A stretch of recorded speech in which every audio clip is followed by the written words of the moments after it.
Rome, January 897 AD.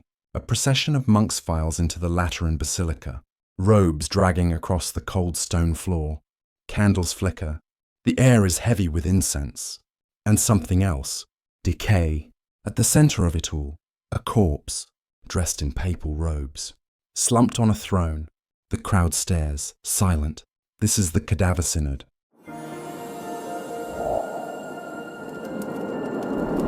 Welcome to History Corner. A dead pope is about to stand trial. To understand how we got here, we need to look at the world Pope Formosus lived in. The late 9th century was one of the darkest times for the papacy. Between 872 and 965, 24 popes were appointed. Rome was not ruled by saints but by schemers.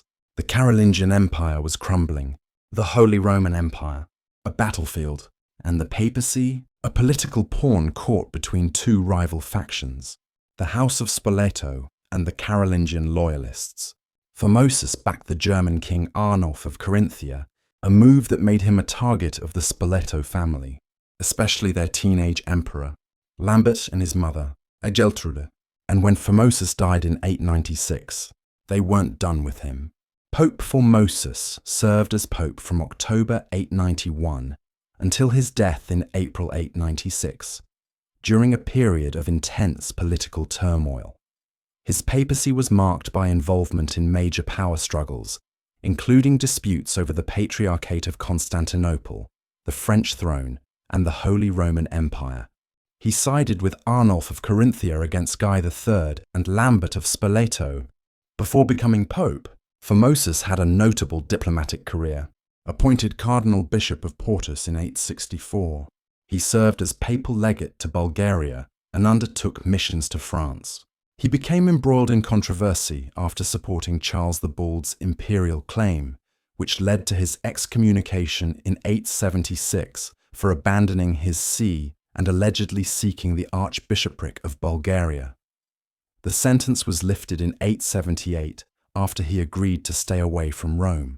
Despite earlier tensions, Formosus was unanimously elected pope in 891. He quickly became involved in the Constantinople Patriarchate controversy, supported Charles the Simple in the West Frankish succession, and grew hostile toward Emperor Guy III of Spoleto, whom he was forced to crown.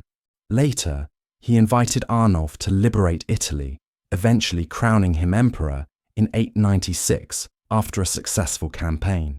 Arnulf's advance was cut short by sudden paralysis. Formosus died on April 4, 896, and was succeeded briefly by Boniface VI. He would be pope for only 15 days. He was followed by Pope Stephen VI. Due to pressure from Spoleto contingent and Stephen's own anger and resentment, the Cadaver Synod was born. Synod is an assembly of the clergy in a diocese, or some other division of a particular church, which ordered all papal officials to return and meet in Rome, but this would be no ordinary synod. The trial was held in St. John Lateran, Rome's oldest church, before bishops and nobles, soldiers and clergy. The body of Formosus was dug from its grave, dressed in papal garments, and seated on a throne. A deacon was assigned to speak on behalf of the corpse. Stephen stood, trembling with rage. Why did you ascend to the throne of Peter while bishop of another see? Why did you defile the sacred office? Formosus, silent and lifeless, was charged with perjury, ambition, and violating canon law. The crowd sat in stunned silence. Formosus was declared guilty. Stephen tore the sacred robes from his corpse, ripped the papal ring from his bony hand, and ordered 3 fingers, severed the very ones used to give blessings. They buried him in a pauper's grave, but even that wasn't enough. Days later, his body was dug up again and thrown into the Tiber River. Like trash, the people of Rome had seen violence, they'd seen blood. But this was just going too far. A public uprising deposed and imprisoned Stephen. He was locked in a dungeon and strangled to death in the summer of 897. Later popes nullified the Cadaver Synod, restored Formosus's name, and reburied him with honor. But the stain of that trial never faded. Even today, it stands as a monument to the extremes of vengeance and corruption. What kind of world puts a dead man on trial? A world where power matters more than principle, where enemies are punished not just in life, but dragged through the mud of death.